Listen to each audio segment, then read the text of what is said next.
ഇതിൽ നോക്കിയിട്ട് ഞങ്ങൾ എല്ലാ ന്യൂസും പറയാൻ നോക്കുമ്പോൾ എത്ര ആൾക്കാരാണ് ഈ ദുരിതം അനുഭവിക്കുന്നത്.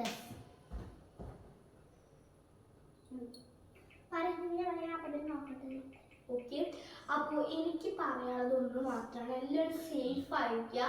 അപ്പോൾ നിങ്ങൾ നിങ്ങളുടെ കാര്യം മാത്രമല്ല നോക്കേണ്ടത്. നമ്മളൊരു കുടുംബമാണ് ഈ കേരളം. അപ്പോൾ നമുക്ക് പറ്റിയില്ലെങ്കിൽ മറ്റുള്ള ആൾക്കാർക്ക് പ്രാർത്ഥിക്കാൻ. അപ്പോൾ ഒരിക്കലും ആരും വിചാരിക്കരുത് ഞാനിവിടെ സേഫാണെന്ന്. ഈ ഒരു അവസ്ഥയിൽ സേഫ് എന്ന വാക്ക് ഉപയോഗിക്കാൻ പോലും നമുക്ക് യോഗ്യതയില്ല.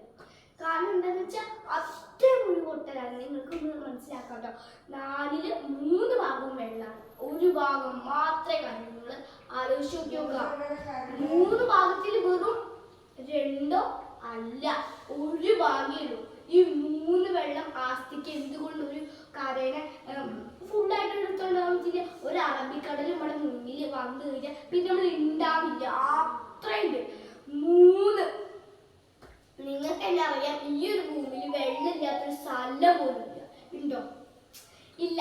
ആകെ ഇല്ലാത്ത മരുഭൂമിയിൽ മാത്രം. പക്ഷെ മരുഭൂമിയിൽ തീരെ വെള്ളമില്ലാതിരിക്കില്ലേ? നോക്കി സത്യം കാണാല്ലേ? ലൈവ് ഉണ്ട് അല്ല ലൈവ്. അപ്പൊ ലൈവ് നോക്കിട്ട് പറ ശബ്ദം കൊണ്ടാക്കും. നമ്മുടെ ജിയോയുടെ അപകടമാണ്. ഇത് നോക്കിയ കണ്ടോക്കരുത്.